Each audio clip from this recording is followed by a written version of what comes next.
All right, so welcome back to part two of how to do a budget. So you should have all your monthly expenses tracked now. One thing I forgot to mention last time is when you're putting these in, once you select expense or income, let's say I'm doing an expense for the restaurants, I could just click in and start typing restaurants, and it will start narrowing down the choices. So that can make it a little bit quicker to put stuff in is by start doing it so you're not always looking through that list, especially if you have a lot of different categories in your list that you're looking through. So what we're going to do now is we're going to look at this, see what we spent. The main thing we want to look at first is our total income to expenses over on the far right. So mainly we want to look at this net total and see, is it green or red? If it's white and has a dash, that means you spent exactly what you brought in. If it's red, that means you're spending more than what you're making in that month. And if it's green, that means that you have extra cash left over, which is what the hope is for. One thing that most people don't do when they're planning their budget is they don't put money in there for an emergency fund. So that's why we like to have a little bit of extra money every month to make sure we can build up an emergency fund because you never know when you're going to get a flat tire and you're going to need to pay for a new tire. Or maybe it's just that time where you need to get all new tires on your car. Or you never know if you have a house, if something's going to go wrong and an appliance is going to break and now you need a repairman or possibly a new appliance. If you're renting somewhere, you never know if there might be something that happens to where now you have damage to your stuff or anything like that. There's a lot of different things, or maybe a medical expense that pops up, anything that could happen that's out of the ordinary. We want to make sure we have an emergency fund. We also want to make sure we have an emergency fund just in case we get fired from our job or laid off or furloughed. We need to still make sure we have money to pay for everything. So that's why we like to build up an emergency fund so that we know that we have that extra money there for when it's needed most. Some people call it a rainy day fund. Some people just call it savings. Whatever you want to call it, we need to make sure we have money. So if you're in the red, you really need to take a good look at your expenses and see how much did you spend. Maybe you see you spent way too much going out to restaurants to eat. Or maybe you've been throwing a lot of food out that you've been buying at the grocery store, so you need to make sure you're only buying what you're actually going to eat. Or maybe you have multiple different subscription services.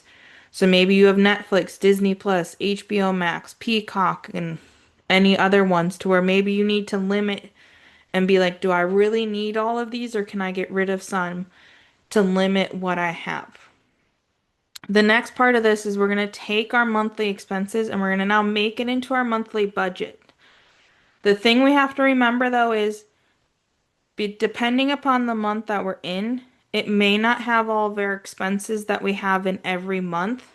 Or for our income, this may be the month that we had one extra paycheck versus the normal months where maybe you only get paid twice a month if you're getting paid bi-weekly.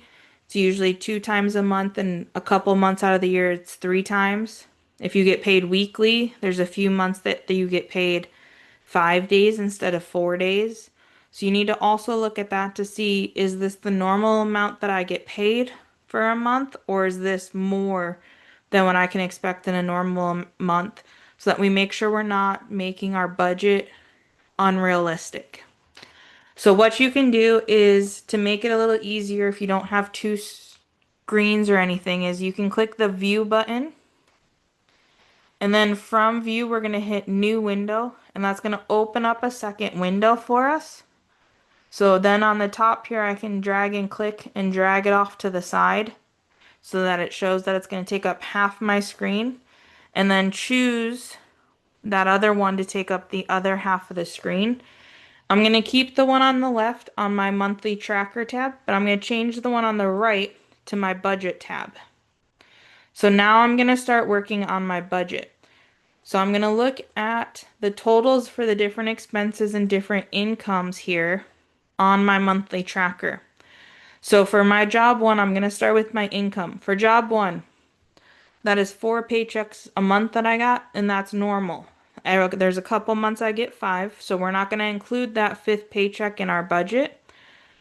When that happens, where we get that extra paycheck, that's bonus money that we can save, or maybe it happens that it comes at the time that we have our yearly car insurance or our yearly rent, not rent, our yearly home insurance or renter's insurance due. So I'm going to go on the right side here for my budget and I'm going to put income and I'm going to put job one and I'm going to say I make 37.50 from job one because that's what's I got from my monthly tracker. Then I'm going to do my other income of my second job. And my second job, I only get paid once a month. So it's always going to be that 57.52. And then I'm going to focus now on my expenses. So the first one is my mortgage or rent, which stays the same every month. So I'm going to put my mortgage or rent there is 2,000. Now my next expense is electricity. Electricity varies. So depending upon if it's summertime, wintertime, where you live in the world to which one uses more electricity, whether it's the summer or the winter, you need to be careful and make sure that you get a number that's realistic per month. So this may be a month where you didn't use much electricity, so it's a lot lower of a bill versus during some other months it's really high. So you want to make sure you put it in there so that it's about the average of what you would pay. So I'm going to say my average that I normally pay, that this is a little bit lower than usual, is going to be 175, just to make sure I have enough money in my budget for those months that it's a little bit more. So then if I go to my next one, I have my gas for my car. Now again, maybe this month I didn't drive as much as I drive in other months. So I'm going to take that $90.20 and I'm just going to bump it up a little bit to $110 to make sure I have enough for my gas for my car for months that I drive a little bit more. Groceries. Let's say that's about what I spend on groceries. So again, I'm going to bump it up. I'm just going to round it up to $300 from the 285. Netflix doesn't change. So my Netflix is always going to be that 15.96. My internet, same thing. My internet does not change. So my internet is going to always be that 75.98. Then I have my phone bill. My phone bill doesn't change unless I buy a new phone. So 55.48. My water, sewer, trash. Now, depending upon where you live, depends upon if this changes or not, along with how much water you used. If you go over the minimum for where you live, I usually don't go over the minimum, so my bill is always that same amount. If you go over the minimum, then again, you're going to want to look at your bills to see about what's the average that you spend. Then I have my car insurance. So I pay my car insurance every month. So that means it's always going to be that same amount until it's up for renewal and they either charge me more money or not, which if you have something like car insurance and it goes for renewal and they raise your rate, then you need to come back in your budget and adjust that dollar amount to account for that rate change. Restaurants, let's say that I actually ate out at restaurants more than I normally do, or I paid for some other people's meals. So I'm going to say that that's a little bit more, that I'm usually around 250 for restaurants. And if you notice you're eating out at restaurants a lot, maybe you just need to make that conscious decision to cook at home more. Then I have car maintenance. So car maintenance is something that I may not have every month. So let's say that this month was a month I needed an oil change, tire rotation, a new cabin air filter, a new engine filter, to where it was more expensive than it normally is. One thing you can do with your budget is, even though you don't have that expense every month, we can budget it for every month, and that money then just goes into our savings so that we save it up every month, so the month that it is due, we have the money there to pay for it. So for car maintenance, let's say that $157.99 was a full oil change and everything. And I only usually have to get an oil change, let's say every 4 months. So I'm going to take that and divide by 4. So I'm going to round to 160. 160 divided by 4 gives us $40 a month. So I can save that so that the next time I need an oil change, I have the money saved. Disney Plus is another one that doesn't change. So I'm going to just keep it at the $24.95. Medical. Now, medical is one, depending upon the person, is going to depend upon how much you may have. You may be someone who rarely ever goes to the doctor. You may be someone that has quite a few health issues and has to go to the doctor a lot, and you know what your out-of-pocket maximum on your plan is. So maybe you just take that, divide by 12, and that would be the maximum you would have to pay for medical. And if you have a year you don't use it, then that just gives you more money in your bank account. So I'm going to say that this was a rare one for me, and that normally I just go to like my annual physical, annual blood work, the normal stuff. So I'm going to say that usually it's like $30 a month for me for medical expenses. And medical expenses can include your prescriptions, supplements that you may buy over the counter, other medicines you buy over the counter, your prescriptions. All of that can be included in medical, or maybe you need to buy band-aids so you have some around the house in case you cut yourself. Anything like that could be considered in that medical for you.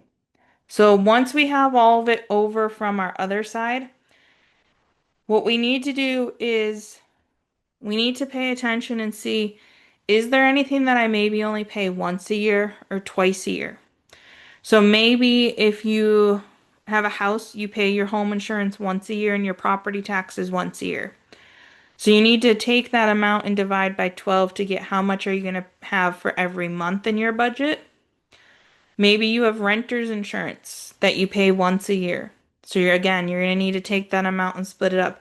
Maybe you pay your renter's insurance every month. Maybe for if you own a house, you have an escrow account, so that's already included in your mortgage for your property taxes and your home insurance. So you need to just look and see and think about, is there anything that I only pay once a year, twice a year? Maybe you pay it once a quarter, so every 3 months, and make sure you add any of that to your budget here. You can split it up again into expense and income if that's easier for you. Otherwise, if I go all the way to the right again, it's going to show me my total income versus total expenses and my net. So mine is green, which means I'm doing good. I'm going to be able to save money every month as long as I stick to my budget. If I all of a sudden decide to go to restaurants and spend $500, that's not helping me stick to my budget. So one thing with making a budget is actually sticking to your budget, which is where tracking your expenses can help you stick to your budget. So what you're going to do now is look at it. If you're in the red, if your net total is red, then you need to look at all your expenses and think long and hard of, do I really need all of this? Maybe you get your hair done every month. Maybe you get your nails done every month. Maybe you go to the barber shop every month. Maybe you go out to movies all the time or different things. Whatever it is that you're spending your money on, you need to look and see, do I really need that if I'm in the red because I don't actually have enough money for everything I'm paying for right now?